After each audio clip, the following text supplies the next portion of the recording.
بسم الله الرحمن الرحيم.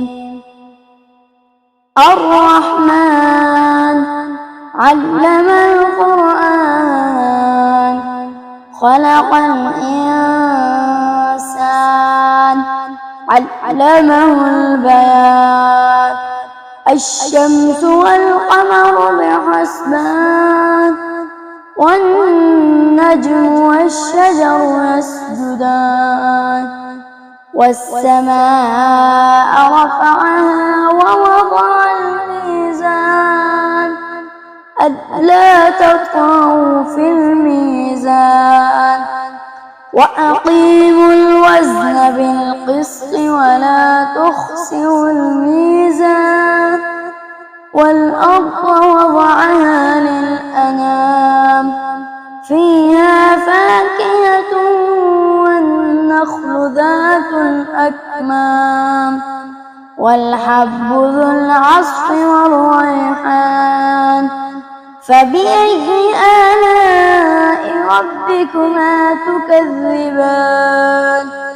خلق الإنسان من صلصال كالفخار وخلق الجن من مارج من نار. فبأي آلاء ربكما تكذبان؟ رب المشرقين ورب المغربين. فبأي آلاء ربكما تكذبان؟ مرج البحرين يلتقيان بينهما برزخ لا يبغيان. فبأي آلاء ربكما تكذبان؟ يخرج منهما اللؤلؤ والمرجان. فبأي آلاء ربكما تكذبان؟ وله الجوار المنشآت في البحر كالأعلام. فبأي آلاء ربكما تكذبان؟ كل من عليها فان ويبقى وجه ربك ذو الجلال والإكرام.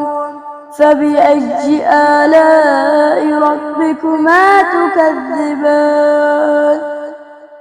يسأله من في السماوات والأرض كل يوم هو في شأن.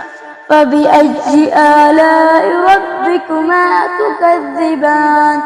سنفرغ لكم أيها الثقلان. فبأي آلاء ربكما تكذبان؟ يا معشر الجن والإنس إن استطعتم أن تنفذوا من أقطار السماوات والأرض فانفذوا لا تنفذون إلا بسلطان. فبأي آلاء ربكما تكذبان؟ يرسل عليكما شواظ من نار ونحاس فلا تنتصران. فبأي آلاء ربكما تكذبان؟ فإذا انشقت السماء فكانت وردة كالدهان. فبأي آلاء ربكما تكذبان؟ فيومئذ لا يسأل عن ذنبه إنس ولا جان. فبأي آلاء ربكما تكذبان؟ يعرف المجرمون بسيماهم فيؤخذ بالنواصي والأقدام. فبأي آلاء ربكما تكذبان؟ هذه جهنم التي يكذب بها المجرمون يطوفون بينها وبين حميم آن.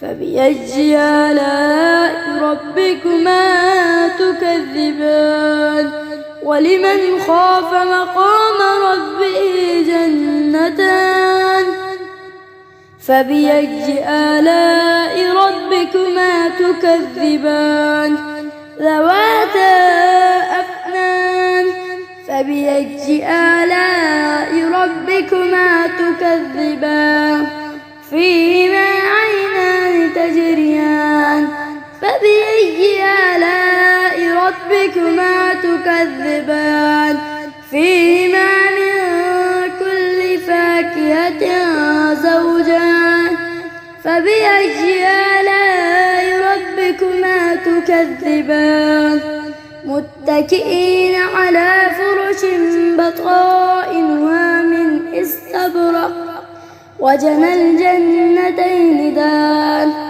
فبأي آلاء ربكما تكذبان فيهن قاصرات الطرف لم يطمثهن إنس قبلهم ولا جان فبأي آلاء ربكما تكذبان كأنهن الياقوت والمرجان فبأي آلاء ربكما تكذبان هل جزاء الإحسان إلا الإحسان فبأي آلاء ربكما تكذبان ومن دونهما جنتان فبأي آلاء ربكما تكذبان مدهامتان فبأي آلاء ربكما تكذبان